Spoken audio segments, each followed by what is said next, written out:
Hey guys, welcome back to World of Warships. Today we're taking a look at the Karl Johan. This is a tier 9 European battleship that has some pretty insane torps and really good concealment. This ship is also pretty tanky. The reason we're taking a look at it though is thanks to the trade-in event. Of course, I looked at that yesterday. I think I'm going to put this video out on Saturday since this is a bit of a time-sensitive thing.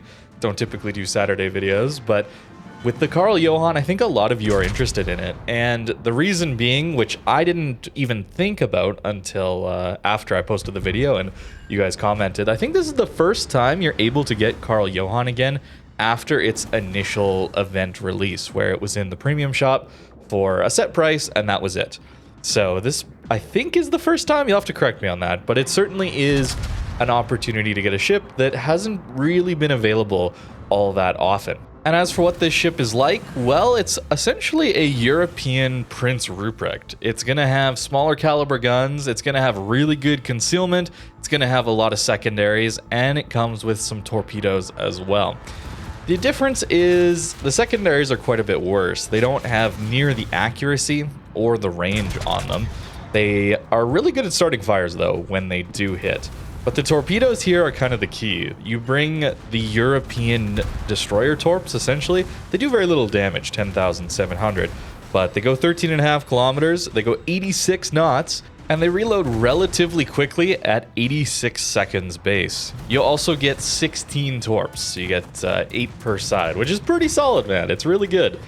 There's some downsides though. The guns are only 305mm guns. They don't have the best dispersion or pen. Overmatch is certainly not something they do, and the alpha damage seems a little bit low on them. If you're thinking about just spamming high explosive, the fire chance is only 28%, so it's a little bit rough when it comes to main guns, but you get all of these other goodies to play around with. The recommended build in port is actually a full torp build, and I really do not recommend that. And the reason being, these torps, as well as your secondaries and main guns, are very squishy, so you're actually going to lose a lot of them temporarily or even permanently throughout the battle. So going all in on torpedoes that tend to get knocked out isn't the best idea. I think they reload quick enough as it is, and well, they're pretty handy, man. They're really good, especially when you're able to push in like this. This is a very early aggressive play here in a tier 10 game. The Matchmaker's not so good, but I'll talk about that a little bit later.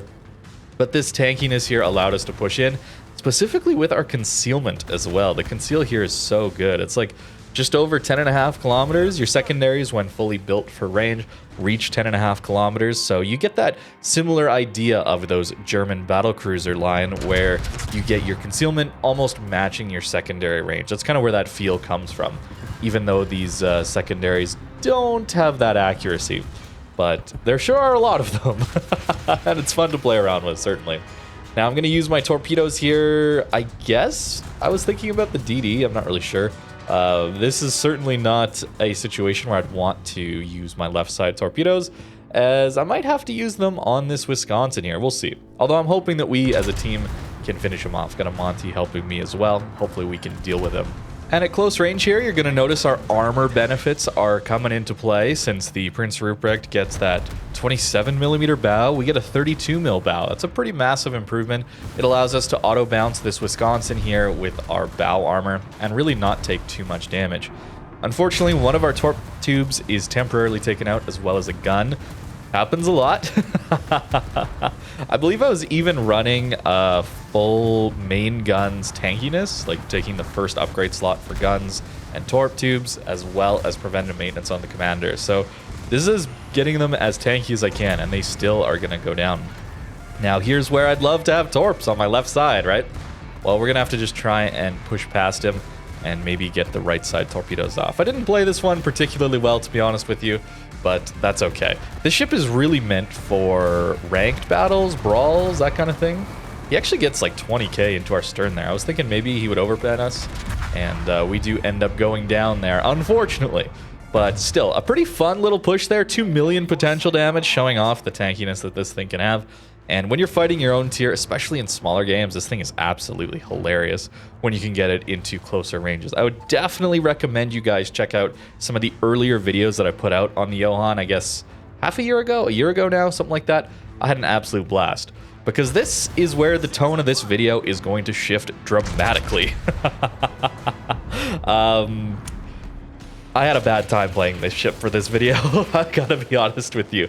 And it comes down to Tier 9 Matchmaker these days, guys. Tier 9 Matchmaker is something I've talked about quite a bit. We've dealt with that when it comes to coal ships. I was doing that with the coal cruisers at Tier 9. It was pretty rough. One of the main reasons I put them so low on the rankings was just their Matchmaker really is abysmal these days. So many games up into Tier 10.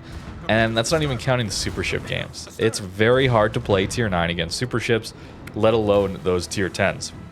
And here is why. There's a Shikishima that is just going to shoot us. And he's going to be doing like 13, 14, 15k damage to us, thanks to all that overmatch. At closer ranges, I might be able to do some auto-bouncing stuff with our belt armor. Our upper belt is actually pretty well armored too. But at these ranges, plunging fire, our bow and stern are 32 millimeters, our deck armor is 32 millimeters, so yeah, it's a little rough. There you notice our rudder got taken out alongside some of our torp tubes. Yeah, this is a very squishy ship when it comes to its modules, and in these up tiers, it's very hard to play. So I've lost like almost all of my health here already, and thanks to losing my rudder here, I actually wasn't able to turn out in time before I got spotted again. And so I'm going to try and take refuge at this island, hoping that this good armor will help me tank this Shikishima. I'm hoping at these closer ranges, he's going to hit our belt armor and not do as much damage as he does 15k to us, which is pretty rough to play against. That's why I bring up super ships as well, since there's just so much 32 mil overmatch at those higher tiers. That's what we're really reliant on. Check out those torp tubes, by the way. Would love to run a torp focus build with this ship, right?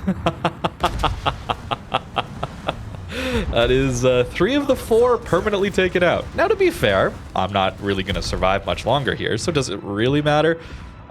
There's that secondary accuracy. Not so good at those longer ranges. Maybe better to run more of a main gun build and then use the secondaries at close quarters where they might be a little more impactful. I tried to reverse and get away, but the Jutland came around to spot us. I was trying to use the good concealment to get away, and nearly did, but unfortunately we eat this fire, and then the Thunderer finishes us off. Yeah, that's a little bit of a rough one. That was pretty unfortunate, though. Running into 32 mil overmatch plus a Thunderer spamming HE, some of the strongest high explosive in the game, so typically, or hopefully, you're not going to have to run into that and have your torpedoes permanently destroyed like that. But it can happen. I gotta say, it can happen. And that's why, again, before this tone shift of this video, go back, I said it, go back and watch some of the videos of this ship when I was dealing with it on release. I got better Matchmaker and had an absolute blast. And that's where I think you're going to see this ship perform extremely well in Tier 9 ranked season, Tier 9 brawls, anything like that. I think you're going to have a lot of fun with this thing. Just keep in mind that random battles is hard for secondary ships, especially Tier 9 secondary ships. It is really, really quite difficult. And oftentimes I'm saving my secondary battleships, these brawling builds, these ones that want to get close with torpedoes, for those smaller game modes where things tend to work out just a little bit better. Now we do follow up with like 10, 12k there into that GK broadside, feels good, but that initial salvo with all shatters into a broadside GK at like 12 kilometers. That's that pen issue of this ship, and we can't quite get through that GK belt armor, at least the lower belt where I had aimed.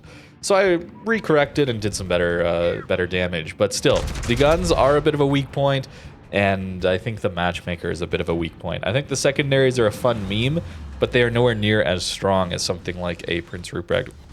Just for context, I guess, the Johan here gets around 327,000 DPM out of its secondaries. That's not counting for their accuracy, by the way. And the Ruprecht gets 296. So you'd think it's around the same. But if I go at 10 kilometers, let's say, that's pretty far range. But if I go to 10 kilometers, the hitting DPM is around 27,000 on the Johan for its secondaries, where Prince Ruprecht is 43,000. So almost double. And you get the option to pen 32 mil with those Ruprecht secondaries too. It's not as good in those situations. So a lot of the time I would actually prefer to run a Ruprecht over a Johan. It's really the torpedoes that are the advantage here, as well as your better armor. In random battles, though, when you're facing high-tier super ships, 32 mil overmatch, it doesn't matter quite as much. And I think that's where I had just a bit of a rough time with this ship trying to record for this video. Although you will notice, when people push into you, this thing is just like a lot of those European DDs. It is a menace with the Torps, man. You can just wiggle back and forth, and oftentimes the Torps are going to be loaded on whatever side you're trying to get to.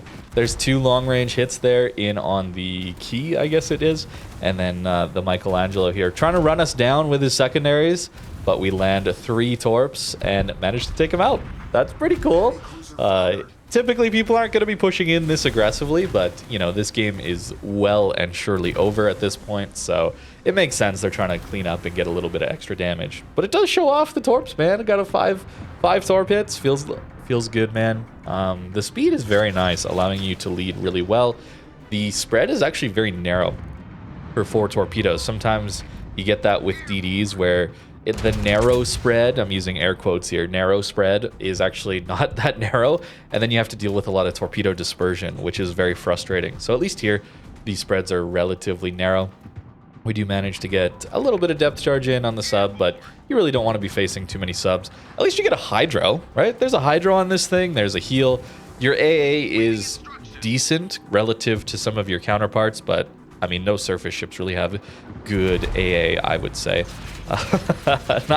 Not great. That hydro, though, is a 5-kilometer ship detecting hydro, so not quite the 6 kilometers, or I think it's 5.5 on Ruprecht, to be fair. 6 kilometers, the standard German one. Let me just double check so I'm not misleading people. It is 5.5. Okay, it is 5.5. On the Ruprecht, you get that fast damage con, though, as well, which is nice. Another Torp tube permanently destroyed. Although I'm dead, so does it really matter, right? As for the build on a ship like the Karl Johan here, I am going to be going with a bit of a hybrid secondary build. That's typically what I enjoy with these things. So I will take some secondaries, even though they're not as good here. It's just fun to mess around with the close range action of this ship. Maybe it'd be better if you didn't do that in random battles, but I'm personally just never going to play this ship in random battles, for the most part. I will for some videos here and there, but if I'm going to play this ship and I'm looking to have a good time with it, I'm looking for tier 9 ranked, tier 9 brawls, anything that's more focused around close range action. Maybe that new game mode, I forget what they're calling it, but 2 updates from now, maybe next update, I forget which one it is, but they're adding back a game mode that says you just randomly get arms race, airship escort, and convoy, I think is the last one, which maybe is more brawling focused, and so maybe I would play it in that one as well. But otherwise, yeah, just very much a secondaries build, hybrid build. You can go main guns, you can go secondaries. I wouldn't recommend Torps, even though they do. Secondary mod getting us the range, aiming systems giving us a little bit better accuracy on the guns, which are just kind of okay. You still get 9.2 kilometer range though, and that doesn't seem like that good until you see the Concealment 10.6 here with the full build.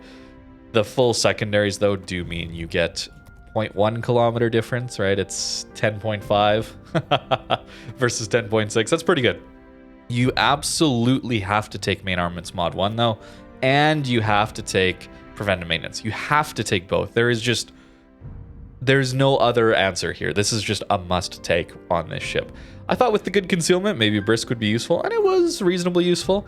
Adrenaline Rush, always nice to have. Extra heals, because this is a tanky ship. You should be getting to those extra heals. And then Concealment, of course, is very, very useful.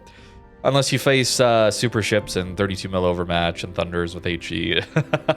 You should be getting to your heals, because it is relatively tanky, just to look at the armor here. 32 mil on the deck, right? That's where we were getting just absolutely blasted by Overmatch on that Shikishima. 32 mil bow, 220, 275, 150. So guarantees a lot of full pens when you go broadside. But if you're angling, you should be bouncing a lot, actually. It should be pretty tanky. And I think in my previous videos when I was first looking at this ship, Better Matchmaker games, it certainly felt much, much more tanky than this game did. And just as a comparison, because I was talking about Ruprecht quite a bit, this is Ruprecht armor, right? Also similar here casemate-wise, but you get 27 only. 30, I guess, here, which is kind of nice. But 27 here, 27 back here, and then still 32 on the deck armor. So you get more HP as well, right? This is only 63. The Johan gets like 73 basically. So you get like 10k more HP. You get better bow armor. It should be a lot tankier. I think I just had some unfortunate Matchmaker, or maybe Tier 9 Matchmaker sucks these days. I'll leave it up to you to decide on which one you think that is. And lastly, before I go here, the main reason we're looking at this one today is it's an interesting ship from this trade-in event, of course, but you haven't been able to get this one all that easily and all that often. It was a limited time thing in the premium shop, I believe. I think Minagumo is also like that, and that one is actually quite comfortable in today's meta, thanks to those 2 options with torpedoes. So those 2 are pretty interesting to me, and I should have realized that before yesterday's video. But hey, I could just quickly make something to put out on the weekend and give you guys some more thoughts. It's still a fun ship. I just think if you're gonna get this thing, save it for ranked, save it for brawls, or just hope you get some good Matchmaker and randoms, I guess. They're still fun to be had there, don't worry. It's just a little bit painful getting into those super ship games and knowing you're just not set up for success there. Well, that's going to do it for today's video. Thank you very much for watching, and have a great rest of your day.